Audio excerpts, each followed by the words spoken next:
Hello friends, welcome back to another video. तो इस video में हम लोग बात करने वाले हैं टॉप बैंकिंग स्टॉक्स जो हैं और उनका स्ट्रेंथ कितना है, कितने मजबूत हैं, या फिर इनमें से टॉप फर्स्ट कौन है, मतलब सबसे पहले नंबर पे कौन आता है इन चारों स्टॉक में से जो कि बैंकिंग सेक्टर के दिग्गज माने जाते हैं, जैसे कि एक्सिस बैंक, एचडीएफसी बैंक और कोटक महिंद्रा बैंक। तो इन सब के विस्तार में हम बात करेंगे, हर एक चीज़ कवर करेंगे, तो बने रहिएगा वीडियो के एंड तक। तो फ्रेंड्स, हम यहाँ पे कंपैरिजन करने वाले हैं। यहाँ पे अगर आप देखिए तो हमने लगा के अभी रखा हुआ है axis bank, Kotak Mahindra bank और एचडीएफसी बैंक। तो जो पीले कलर में है ये है एचडीएफसी बैंक, और पिंक वाला है कोटक महिंद्रा बैंक, और ये ब्लू वाला है एक्सिस बैंक। तो यहाँ पे आप अगर इसका चार्ट में देखिए तो यहाँ पे आपको समझ में आएगा। जो पिंक वाला है वो ये है फ्रेंड्स कोटक महिंद्रा बैंक, और जो ब्लू वाला है वो है एक्सिस बैंक, और जो पीला वाला है ये है एचडीएफसी बैंक। सो एक तरीके से अगर आप इनके रिटर्न की बारे में बात करिए तो एक्सिस बैंक ने पिछले मतलब एक साल, या फिर हाँ एक साल आप मान के चल सकते हैं, जून 2019 का यहाँ पे से कंपैरिजन हो रहा है। तो अभी आप देखिए तो ये लगभग 58% का माइनस का रिटर्न दिया है, और वहीं कोटक महिंद्रा बैंक 23% का रिटर्न दिया है। और वहीं पे अगर देखें तो 30% का एचडीएफसी बैंक ने माइनस में रिटर्न दिया है। तो अब हम यहाँ पे एक्स आईसीआईसी बैंक को भी इससे रिप्लेस कर देते हैं कोटक महिंद्रा बैंक से, क्योंकि अभी ये इस लिस्ट में पास हो चुका है, ये सबसे सही है, इस समय सबसे कम माइनस का रिटर्न दिया है। तो हमने यहाँ पे रिप्लेस कर दिया है कोटक महिंद्रा बैंक को आईसीआईसी बैंक से। तो यहाँ पे अगर आप देखिए तो इसने जो रिटर्न दिया है वो 31.24% का माइनस में रिटर्न दिया है इसने। सो फ्रेंड्स, अभी हमारे टॉप मतलब कि नंबर 1 पे अभी कोटक महिंद्रा बैंक चल रहा है, जिसने सबसे कम माइनस का रिटर्न दिया हुआ है। क्योंकि फ्रेंड माइनस में सभी रिटर्न दिए हैं ड्यू टू कोरोना वायरस के कारण, और भी बहुत जो है बैंकिंग सेक्टर जो है बहुत ज़्यादा डाउन हो गया है। तो कोटक महिंद्रा बैंक जो है वो अभी टॉप पे चल रहा है, नंबर 1 इसका है। और नंबर 2 जो है वो है, नंबर 2 इसका है फ्रेंड्स। अगर आप देखिए तो एच डी एफ सी का नंबर 2 पे आता है, तो एच डी एफ सी तो इसका नंबर 2 पे है। और अगर आप देखिए तो नंबर 3 पे आता है आईसीआईसीआई बैंक, और नंबर 4 पे है एक्सिस बैंक। सो आप इसको और याद करके फ्रेंड्स रिमेंबर करिएगा, और भी कंपैरिजन हम करने वाले हैं। सो फ्रेंड्स, अब इन दिग्गज स्टॉक का हम पी रेशियो चेक कर लेते हैं, कौन सा एकदम महारत वाला है और कौन सा सबसे बेकार वाला है। तो अब देखिए तो पीबी रेशियो यहाँ पे है, और डिविडेंड यील्ड भी हम साथ ही में चेक करने वाले हैं। तो अगर आप देखिए तो एक्सिस बैंक का जो है वो 17.20 है, और पीबी इसका 1.27 है। और जो कि एच डी एफ सी है उसका पी रेशियो जो है लगभग 20 का है, और यहाँ कोटक बैंक का 30 है। और यहाँ देखिए आईसीआईसीआई बैंक का ऑलमोस्ट 44.09 है। तो एक तरीके से इसमें आईसीआईसी बैंक टॉप कर रहा है। बट अगर देखिए तो ये जो है कोटक महिंद्रा बैंक भी कुछ कम नहीं है, क्योंकि बहुत ज़्यादा नहीं है ये, मतलब इसका बहुत ज़्यादा लो पे नहीं है इसका पी। तो अगर आप देखिए तो एक तरीके से वहाँ पे फर्स्ट नंबर पे था जो रिटर्न में सबसे कम माइनस का रिटर्न दिया था, और यहाँ पे ये भी दूसरे नंबर पे है। सो अभी तक इसमें कोटक महिंद्रा बैंक और यहाँ पे अगर देखिए तो ये टॉप पे चल रहा है, अभी ये टॉप पे है कोटक महिंद्रा बैंक। और दूसरे नंबर पे अगर आप देखिए तो दूसरे नंबर पे ऑलमोस्ट आपका आईसीआईसीआई बैंक होना चाहिए, क्योंकि फ्रेंड्स वहाँ पे जो H D F C bank है इसने 30 माइनस का रिटर्न दिया है। और वहीं अगर इसके कंपेयर करें तो आईसीआईसी बैंक ने 31 का जो है माइनस का रिटर्न दिया है। बट यहाँ पे जो है इसका पी रेशियो बहुत अच्छा है। तो अकॉर्डिंग टू मतलब पूरा कैलकुलेट करें तो ऑलमोस्ट ये फर्स्ट नंबर पे होना चाहिए, ये दूसरे नंबर पे, और ये तीसरे नंबर पे, और चौथे नंबर पे यहाँ पे एक्सिस बैंक होगा। तो अभी सबसे पीछे चल रहा है एक्सिस बैंक, और दूसरे नंबर पे ICICI बैंक।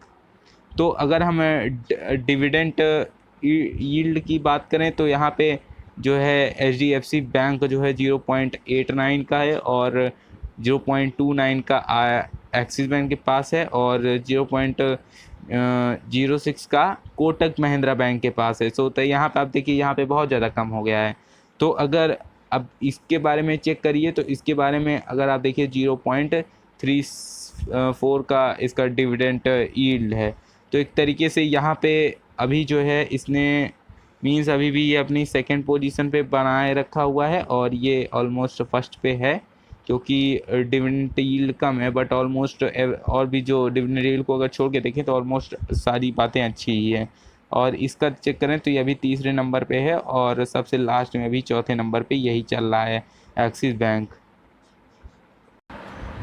तो फ्रेंड्स हम यहाँ पे इनका फाइनेंशियल ट्रेंड में कंपैरिजन करने वाले हैं। तो आइए देखते हैं ये फाइनेंशियल ट्रेंड फ्रेंड्स, ये कोटक महिंद्रा बैंक का है, जैसे कि आप यहाँ देख रहे हैं कोटक महिंद्रा बैंक। तो यहाँ पे अगर आप देखेंगे तो इनके जो रेवेन्यू में है लगातार इंक्रीजमेंट हुआ है, और इनके प्रॉफिट में अगर आप चेक करिए तो प्रॉफिट में भी दमदार इंक्रीजमेंट हुआ है। और अब आइए पैटर्न इनके देखते हैं शेयर होल्डिंग पैटर्न में। तो फ्रेंड्स आप यहाँ देखिए टोटल प्रोमोटर होल्डिंग जो है 29 की है, FIIs वालों के पास जो है 39 का है। तो इन दोनों ने मतलब ठीक ठाक परफॉर्मेंस दिया है, और जो म्यूचुअल फंड वालों ने भी यहाँ इन्वेस्टमेंट किया है, DIIs वालों ने भी 12% का इन्वेस्टमेंट किया है। तो अभी अब दूसरा स्टॉक कंपेयर करते हैं इसके साथ, जो कि है HDFC बैंक। तो HDFC बैंक का देखते हैं। सो फ्रेंड्स अगर आप यहाँ देखिए इनका HDFC वालों का फाइनेंशियल ट्रेंड, तो रेवेन्यू में ठीक ठाक बढ़ोतरी हुई है, वहीं में अगर प्रॉफिट की बात करें तो वो भी ठीक ठाक हुआ है, कुछ खास नहीं दिख रहा है आपको यहाँ पे। बट एक तरीके से बढ़ता हुआ यहाँ पे आप देख पा रहे हैं, बट कुछ खास नहीं हुआ है। तो अब प्रमोटरों की बात करें तो 26 की है, और 36 की FIIs वालों के पास है। तो इनका मतलब एक तरीके से ठीक ठाक है। एक तरीके से अगर कोटक से कंपेयर करें तो कोटक से थोड़ा सा यहाँ पे आपको कम देखने को मिलेगा, बट ऑलमोस्ट लमसम में उसी के है अकॉर्डिंग टू, मतलब थोड़ा बहुत ही डिफरेंस है। तो अभी कोटक महिंद्रा बैंक पहले नंबर पे चल रहा है, और तो कोटक महिंद्रा बैंक पहले नंबर पे है, और जो HDFC था फ्रेंड्स ये तीसरे नंबर पे था। सो अब एक्सिस बैंक अगर इससे अच्छा परफॉर्म करता है तो वो फ्रेंड्स तीसरे नंबर पे आ सकता है, और HDFC बैंक नीचे जा सकता है। और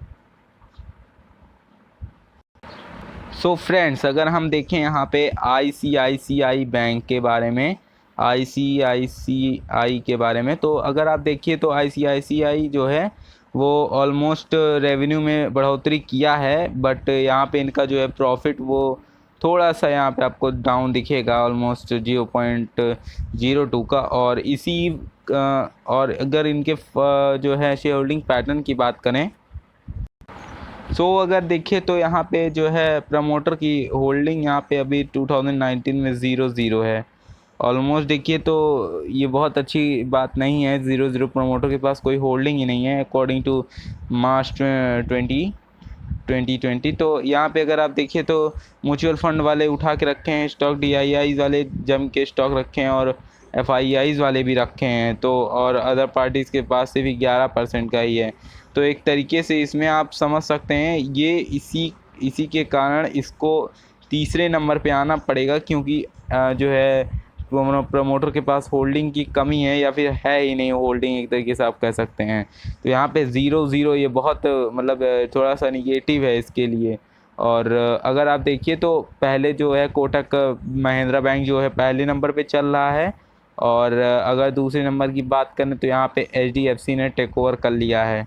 तो HDFC दूसरे नंबर पे है, और ICICI बैंक जो है वो फ्रेंड्स यहाँ पे तीसरे नंबर पे आपको देखने को मिलेगा। और अगर एक्सिस बैंक की बात की जाए तो सो फ्रेंड्स अगर आप एक्सिस बैंक की बात करिए तो यहाँ पे इनका रेवेन्यू इंक्रीज़ हुआ है, बट 2018 में थोड़ा सा फ्लैट था, बट उसके बाद अब यहाँ पे डायरेक्टली बढ़ोतरी किए हैं, और यहाँ इनका जो है प्रॉफिट है वो भी बढ़ोतरी किया हुआ है, ऑलमोस्ट 5.03 तक का है इसमें। और अगर इनके जो डिटेल्स होल्डिंग डिटेल्स के बारे में बात करें तो यहाँ पे इनका जो है शेयर होल्डिंग पैटर्न अगर आप देखिए तो प्रमोटर के पास 16.00 की है, और यहाँ पे FIIs वालों ने ठीक ठाक इन्वेस्टमेंट किया है। तो अगर एज़ कम्पेयर टू अगर अभी के बारे में बात करिए तो जो इन चारों स्टॉक का दिग्गज है वो है friends Kotak bank, Kotak Mahindra bank, और दूसरे नंबर पे आता है HDFC बैंक, दूसरे नंबर पे है HDFC बैंक, और यहाँ पे जो तीसरे नंबर पे आता है वो है फ्रेंड्स ICICI बैंक, और जो चौथे नंबर पे आता है वो है एक्सिस बैंक। सो ये थे फ्रेंड्स कुछ मीन्स कि आपको मतलब एक तरीके से ये वीडियो अगर पसंद आया हो तो लाइक ज़रूर कर दिएगा, और नए हैं तो सब्सक्राइब कर लिएगा फ्रेंड्स। तो ये थी कुछ पीयर कंपैरिजन। तो मिलते हैं नेक्स्ट वीडियो में एक अनदर टॉपिक के साथ, तब तक के लिए बाय बाय, टेक केयर।